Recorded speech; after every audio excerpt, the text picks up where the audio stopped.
बिस्मिल्लाहिर्रहमानिर्रहीम। अस्सलामु अलैकुम। डॉक्टर मुबारक अली फ़खर दोस्तों को, भाइयों को चैनल पर खुश आमदीद जी आया नूं। आज की वीडियो की मदद से हम हाइपोकैलीमिया इन कैटल्स के बारे में बात करेंगे, जिसको लो पोटाशियम या पोटाशियम क्लोराइड भी कहते हैं। जिस तरह कैल्शियम और फास्फोरस बॉडी का अहम जुज़ है, इसी तरह पोटाशियम क्लोराइड भी बॉडी का अहम जुज़ है। तो ब्लड के अंदर जब पोटाशियम क्लोराइड का लेवल कम हो जाता है तो इस सूरत को कहते हैं हाइपोकैलीमिया। तो इसमें आखिर सिम्टम क्या मिलते हैं, किस तरह से डायग्नोस कर सकते हैं और इसका सटीक ठीक ट्रीटमेंट क्या है, ये वीडियो हमारे साथ उड़ीसा इंडिया से एक दोस्त ने शेयर की थी। हमसे इसका ट्रीटमेंट पूछा था तो हमने इसका डायग्नोस किया। डायग्नोस हमने ये किया कि इस गाय को हाइपोकैलीमिया है, लो पोटाशियम का प्रॉब्लम है। तो उसका ट्रीटमेंट बताया। ट्रीटमेंट उन्होंने 4 से 5 दिन किया और बहुत ही अच्छे इसमें रिज़ल्ट मिले। तो दोस्तों इसमें आते हैं कि अब सिम्टम क्या मिलते हैं। तो इसमें मस्कुलर वीकनेस हो जाती है, मसल्स बहुत ज़्यादा कमज़ोर हो जाते हैं। जैसा कि आप वीडियो में देख सकते हैं, इतने मसल कमज़ोर हो गए हैं। ये गाय बैठ गई और बैठने के बाद ये लेट गई और ये ख़ुद की गर्दन को ठीक से होल्ड नहीं कर पा रही वीकनेस की वजह से। और अब नॉर्मल बिहेव करता है एनिमल, नेक पोस्चर बनाता है जिस तरह यहाँ बनाया हुआ है इस गाय ने। नर्वस डिसऑर्डर हो जाता है। इसमें हार्ट बीट एनिमल की तेज़ हो जाती है। एनोरेक्सिया मिल सकता है। एब्डोमिनल के अंदर पेन मिलता है, पेन की हिस्ट्री मिलती है। इस केस में इस गाय को 2 से 3 दिन तक एब्डोमिनल के अंदर पेन होती रही काफ़ी, जिससे प्रॉब्लम हुई। उसके साथ साथ हीट टॉलरेंस बहुत पुअर हो जाती है। जानवर हीट को बर्दाश्त नहीं करता और पेंटिंग करता है, हाँफता है दोस्तों। तो अब आते हैं कि आखिर किन वजूहात की वजह से पोटाशियम का लेवल ब्लड के अंदर कम हो सकता है। तो इसमें कुछ बीमारियां भी हैं, कुछ मेडिसिन्स भी हैं जो हम इस्तेमाल करते हैं, उनकी वजह से भी पोटाशियम क्लोराइड का लेवल ब्लड के अंदर कम हो जाता है।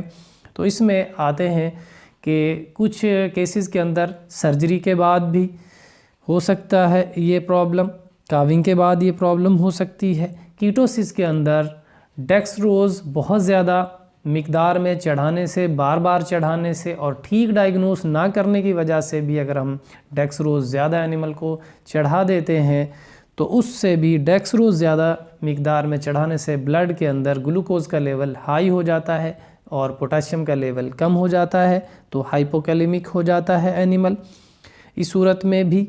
इसके अलावा आइसोफ्लूपेरिडोन का बहुत ज़्यादा इस्तेमाल आजकल हो रहा है और उसकी वजह से भी हाइपोकैलेमिक एनिमल हो जाता है और एनिमल की डेथ हो जाती है। आइसोफ्लूपेरिडोन को बहुत ज़्यादा आजकल फील्ड के अंदर प्रैक्टिस किया जा रहा है।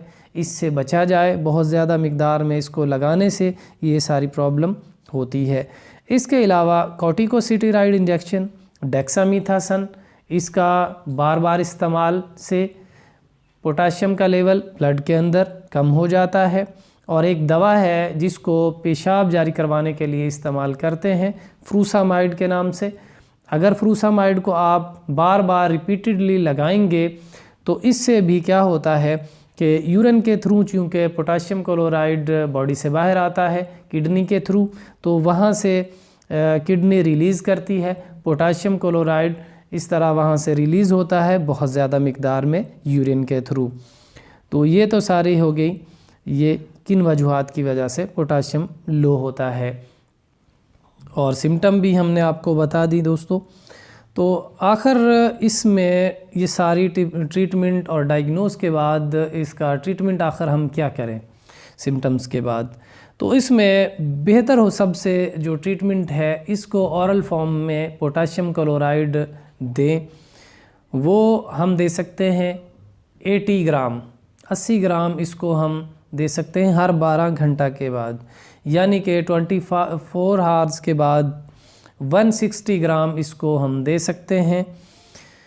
इसको इस तरह हम तकसीम करते हैं, डिवाइड करते हैं। 80 ग्राम हम हर 12 घंटे के बाद दिलवाते हैं ऑरली। और ऑरली पोटाशियम क्लोराइड आप देंगे पानी में 2 से 3 kg पानी में, बहुत बेहतरीन रिज़ल्ट आते हैं। इसके अलावा हम बी कॉम्प्लेक्स इंजेक्शन का इस्तेमाल कर सकते हैं, चूँकि नर्वस इसमें बिहेवियर चेंज होता है, नर्वस डिसऑर्डर होता है, तो उसके लिए बी कॉम्प्लेक्स का इंजेक्शन बहुत ज़बरदस्त रिज़ल्ट आते हैं इससे, उनका आप इस्तेमाल कर सकते हैं। उसके अलावा हम मज़ीद थेरेपी कर सकते हैं, इसके लिए हम NS लगा सकते हैं इसमें, और उसमें हम इंट्रावेनस भी हम पोटाशियम क्लोराइड दे सकते हैं।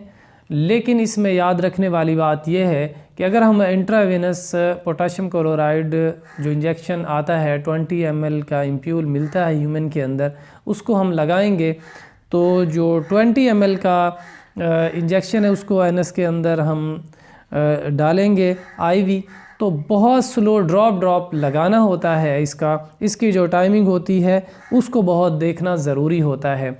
कम से कम 20 ml एम्प्यूल को हम 2 घंटे के अंदर लगाएंगे तो तब जाके इसमें बेहतर रिज़ल्ट मिलते हैं। और बेहतर यही है कि इसको ऑरली दिया जाए पोटाशियम क्लोराइड को, जिस तरह हमने इस केस में ऑरली दिलवाया और बहुत ज़बरदस्त इसमें रिज़ल्ट मिले। यहाँ पे अगर आप कैल्शियम लगाएंगे या डेक्सट्रोज़ चढ़ाएंगे तो बजाय जानवर ठीक होने के मौत की तरफ चला जाएगा। ये याद रखने वाली बात है।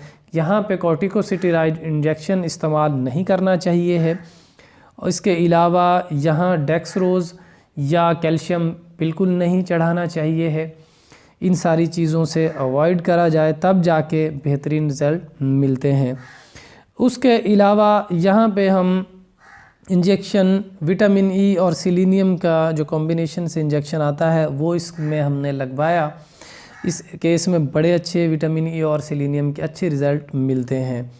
तो यहाँ पे हमने उनको बोला कि आप इसको होल्ड करें, मैनुअली इसको उठाने की कोशिश करें गाय को ऊपर की तरफ, तो उन्होंने उठाई और आप देख सकते हैं बाद में ये रफ्ता 3-4 दिन उन्होंने ट्रीटमेंट किया और इसको दिलवाया, NS वगैरह लगाई, बी कॉम्प्लेक्स वगैरह लगाया, और ये दवा लगाने के बाद ये देखें गाय अपने पैरों पे खड़ी हो गई है। और एक और बात यहाँ पे ये है कि सब्ज़ चारा एनिमल को खिलाएं, चूँकि सब्ज़ चारे के अंदर बहुत ज़्यादा मिकदार होती है पोटाशियम क्लोराइड की।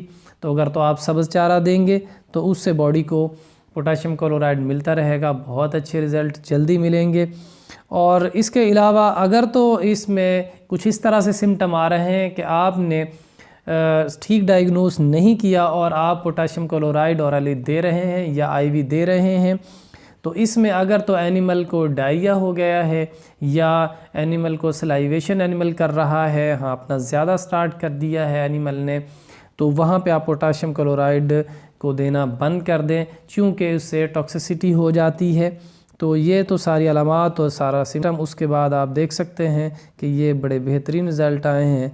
जो एनिमल लेट गया था, गर्दन को बिल्कुल सहार नहीं पा रहा था, वो बिल्कुल अपने पाँव पे खड़ा हो गया, क्योंकि काफ़ी दिन से वीकनेस है, उसकी वजह से ये आहिस्ता आहिस्ता ठीक हो जाएगा।